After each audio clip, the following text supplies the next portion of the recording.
Welcome. In front of me is a Motorola Moto G57 Power, and today I'll show you how you can import contacts from your SIM card to the device.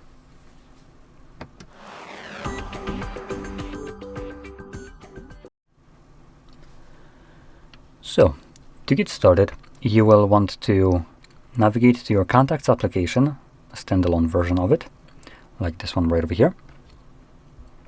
Now, when you open it up for the first time, Google will bring up this BS pop-up, allow contacts to send you notifications. No, we don't want that.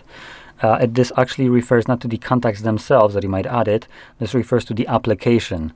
Now, there is no reason why application should ever give you contacts, like why the application should ever give you notifications. That's what I meant to say. Because what the notification would be, congratulations, you have imported a contact.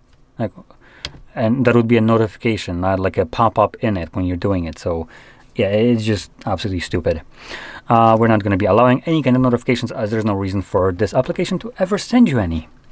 Next, we're going to navigate to Organize. And in here, you want to scroll down and you will find an option called Manage SIM. Now, I will be approaching this from a privacy standpoint, but I'll kind of be talking about both sides. So when selecting the Manage SIM, the device will automatically select the only option visible, because Google is a scummy piece of shit that is literally trying to circumvent consent right here and just yoink everyone's personal information without those people's consent. Because by default selecting that they're going to be uploading it to device and Google, whatever contacts you're uploading to Google basically means that whoever these contacts belong to, Google now has access to. Now, if that seems like a little bit of a corporate overreach of power and just stealing of information, you'd probably be correct. And I absolutely condemn this bullshit, especially when the other option is hidden away under More Options. Now, take a guess how much space, when I click on that More Options, how many more options will appear? Because it sure shit should be more than whatever we have right here for this option to be fucking hidden away. This is like another 2/3 of the screen being available for this piece of shit.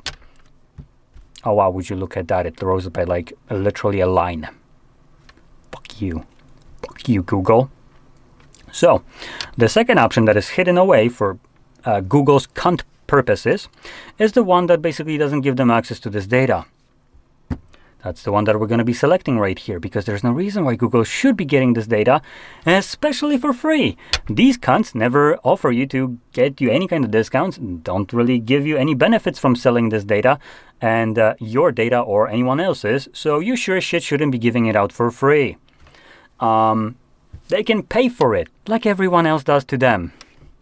So, once you selected either one of these options, because by all means you can select Google if you want to. I myself find it to be a bit annoying that me as a person importing someone else's information, I can give their information away. And I'll go into that a little bit more in depth on how much information that could potentially be. But anyway, let's first start off with the import right here. So you will probably see all your contacts being selected right here. This is a kind of like a change that happened right now because of the options. So now with the device and Google, usually when you have your contacts on one location but not the other, you can still import them the second time. If I select device only right here and import it, which I can also deselect contacts that I don't want, I would select import. And going back in here to import again, you can see now that I actually can't import them at all from the device and Google, but if I go to the device only, I can import one contact because that was the one that I deselected, so it wasn't imported. Typically, you would have your contacts in one place, not the other, so all these will be checked for you and you can import them, and only if they exist in the location that you're trying to import to, or both locations if we're talking about this, then they become deselected like so.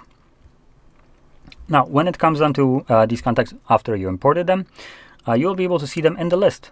Now, the application itself only shows you one copy of the contacts, even though they exist right now on the Google and on the device. there is only one contact in the list right here. I can also choose where to display these contacts from. So I have all contacts, Google, or device.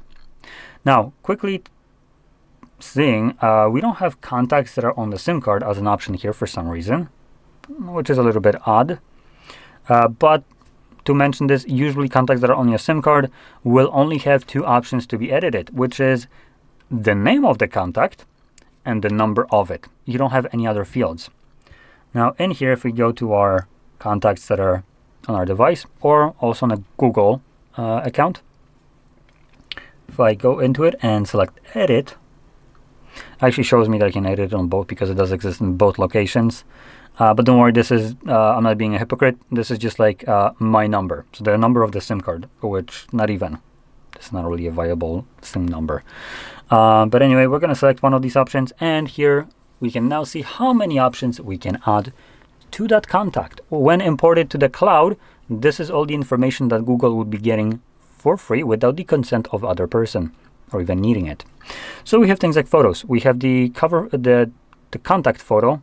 We have the entire cover photo when someone is calling you on a full screen. We have first name, last name, company name, phone number, multiple numbers that you can add, by the way.